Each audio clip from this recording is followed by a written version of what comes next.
So Max Blumenthal over at the Gray Zone Project has a pretty huge exclusive this morning. He seems to have caught wind of a major meeting in Washington discussing a potential military intervention in Venezuela. The meeting was apparently held in private and off the record at the offices of the Center for Strategic and International Studies, which is in Washington. CSIS, of course, is just one of the very many alphabet soup think tanks advocating for war day in and day out. These think tanks serve as stasis tanks, essentially, for pro-war intellectuals to be brought out back into the public or into the various administrations when they are needed to help plan new wars. And so while we don't have any transcripts of what was actually said, the topic and the guest list, which have been confirmed by Max Blumenthal through at least two sources, which he did name in the piece. He actually, because apparently this guest list was leaked to him by somebody, and he decided just to start calling up people who were on the list and asking them if they were at this meeting. And he actually got two people to admit that this meeting took place and that it was about military intervention in Venezuela. The most interesting people on the guest list to me was a former commander of Southcom, which would make sense that you would have a military commander who was stationed in the southern hemisphere. Kind of important when you're discussing military intervention to have a military officer who's actually familiar with what the potential invasion would actually look like. We seem to forget this because most of these pro-war hawks are just people who sit in Washington all day and talk about where we need to bomb next. They don't actually really think about the logistics or what the repercussions of their operations will be. Of course, the military itself famously never plans for what happens after they win. They only plan the fight. They don't really plan what they do afterwards. Of course, that's not their job, is it? That's the politician's job to figure out what happens with the government afterwards. The military's job is just to break stuff. Now, a couple of the other guests that were there were folks from Guaido's faction in Washington.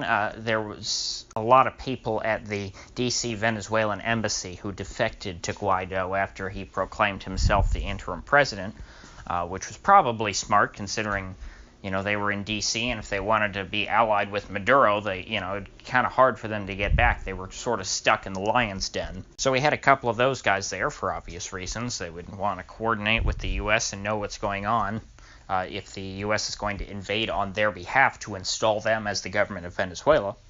And, of course, there were folks there representing Brazil and Colombia who would potentially be the U.S.'s partners in invading Venezuela. Of course, they'd need support from Brazil and Colombia.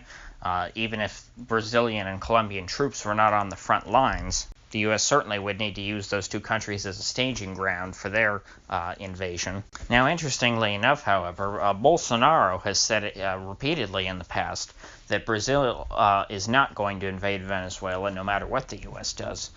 I'm not sure if he was lying then, or if now he's only interested in offering sort of material support rather than participating in a joint invasion.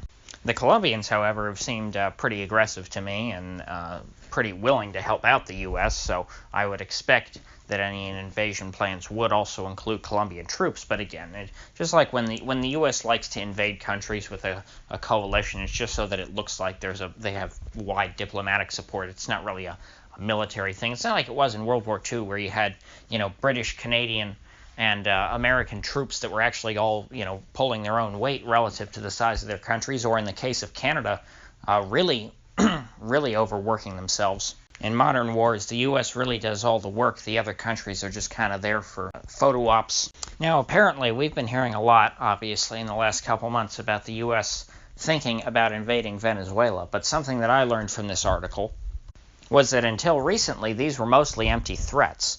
Apparently, some Russians prank-called Elliot Abrams, who, if you're not familiar, Elliot Abrams is a butcher in his own right, but he's currently serving as Trump's special envoy to Venezuela, essentially the architect of everything that's going to go on as far as U.S. policy is concerned there.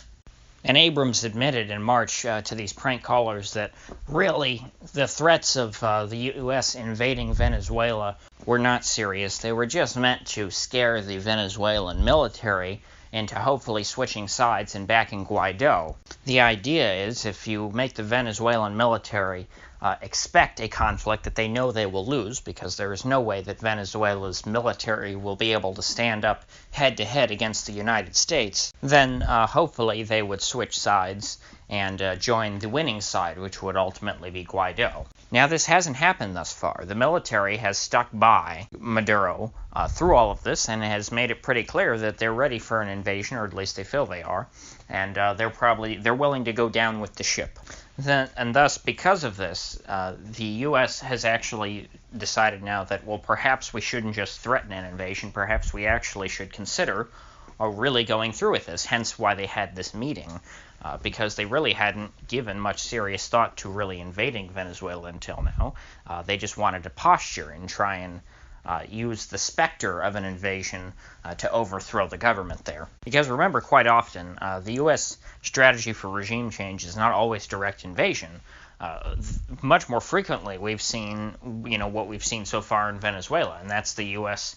helping some leader there stir up protests against the current government, protests which ultimately would lead to the current government having to resign, and then the new U.S.-friendly guy getting in. We saw this in Iran and in Chile, most notably, and there were, heavy protests that were egged on by the CIA, which pushed out the current government and got in, the Shah and Pinochet. But for whatever reason, that strategy just hasn't worked in Venezuela so far. The protests have not been enough to dislodge Maduro or make him feel like he has to leave. He thinks that he can ride this out. But the U.S. is determined now, because they've invested so much time and energy and, frankly, political capital into the overthrow of Maduro, that if they don't achieve it, they'll look like fools. So they have to at all costs. So if Maduro really forces them, they're going to have to invade for real eventually. I just don't know exactly when that will be. However, another report that we saw this week was a very strange public comment from the current commander of Southcom. You may remember that the former commander of Southcom just attended this meeting that we were discussing. But the current commander of Southcom essentially says that he's awaiting the imminent orders of Trump to invade Venezuela. Now, I don't know if that's just the normal military posturing, because a lot of times the military will act really hawkish publicly in order to try and put pressure on Trump, I've noticed. So I don't know if that's necessarily the most serious statement, but take it for what you will. And so essentially the military, though it's been touted really as America's only tool in overthrowing the government of Venezuela, really is a last resort, because they've tried quite a few strategies that just haven't worked out so far. So if you got anything of value from this video, I'd appreciate you clicking that like button and subscribing, and don't forget to click the bell, because I do upload every day and I try and follow all of these foreign policy matters as closely as I can, whether it be Venezuela, Yemen, or the Sudan now going on. I try and keep track of these stories that the mainstream media doesn't really find interesting. And so I'd appreciate you tuning back in tomorrow.